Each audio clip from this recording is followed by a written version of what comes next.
திருச்செந்தூர் பன்னீர் இலை விபூதியின் மகத்துவம் தெரியுமா? சுக்குக்கு மிஞ்சிய மருந்தும் இல்லை, சுப்பிரமணியருக்கு மிஞ்சிய கடவுளும் இல்லை என்று முருக பக்தர்கள் சொல்வார்கள்.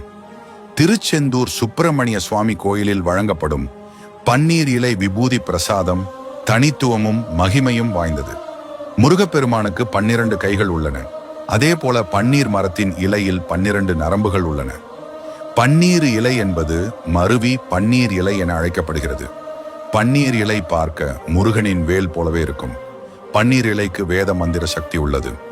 350 வருடங்களுக்கு முன்னர் திருச்செந்தூர் மேல கோபுரத்தை திருவாடுதுறை ஆதீனம் நிர்மாணித்தார். பொருள் பற்றாக்குறையின் காரணமாக பணியில் ஈடுபட்டவர்களுக்கு கூலி தர இயலவில்லை. அவர்களுக்கு இலை விபூதியை கூலியாக கொடுத்தார். கோயிலை தாண்டி வெளியே சென்று அதை பிரித்து பார்க்கும்படி கூறினார். அப்படி திறந்து பார்க்கும் போது தங்களின் வேலைக்குரிய கூலி இருந்தது. அந்த விபூதியை பூசினால் களைப்பு நீங்குவதோடு கை கால் வலிப்பு நீங்கும். அது மட்டுமல்லாமல் பூதம் பிசாசு தீவினைகள் நீங்கும். இதை போல பல சிறப்புகளை உள்ளடக்கியதாக பன்னீர் இலை விபூதிக்கு உள்ளது. புராணங்களில் வரக்கூடிய விசுவாமித்திர மகரிஷி இங்கு வந்து தரிசித்ததாகவும் அவர் இங்கு வழங்கப்பட்ட இலை விபூதி பிரசாதத்தை வாங்கி தரித்துக் கொண்டார். அதனால் அவருக்கு ஏற்பட்டிருந்த குன்ம நோய் நீங்கியது என்கிறது புராணம்.